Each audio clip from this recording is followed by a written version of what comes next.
Bonjour à tous, je suis Brisé Nicolas pour le projet LiFi 2018. Aujourd'hui, je vais vous présenter mon application de parsage XML qui va lire mes fichiers XML.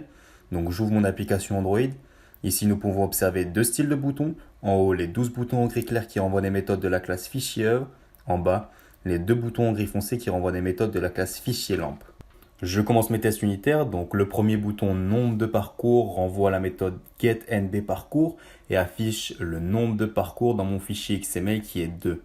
Le deuxième bouton nombre d'œuvres renvoie la méthode getNBOeuvre et affiche le nombre d'œuvres qui est 20. Le troisième bouton liste des parcours renvoie la méthode getAllParcours et affiche le nom des deux parcours qui sont adultes et enfants. Le quatrième bouton liste des œuvres du parcours 1 renvoie la méthode getTabOeuvre et prend en paramètre la valeur 1.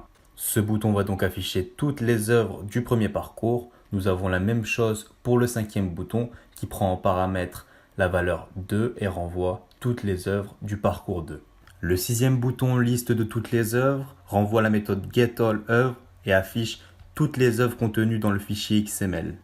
Le septième bouton nom du parcours renvoie la méthode getName et prend en paramètre la valeur du premier parcours qui est adulte. Le huitième bouton chemin du texte renvoie la méthode getTextOeuvre et prend en paramètre le numéro du parcours et le numéro de l'œuvre.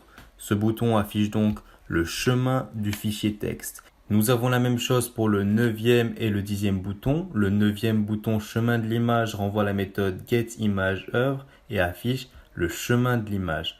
Exactement la même chose pour le dixième bouton chemin de la vidéo qui renvoie la méthode getVideoOeuvre et affiche le chemin de la vidéo contenu dans le fichier XML. Le onzième bouton ID de la lampe dans l'œuvre renvoie la méthode getLamp et prend en paramètre le numéro du parcours et le numéro de l'œuvre. Ce bouton affiche l'identifiant des lampes qui sont assignées à l'œuvre dans le fichier XML.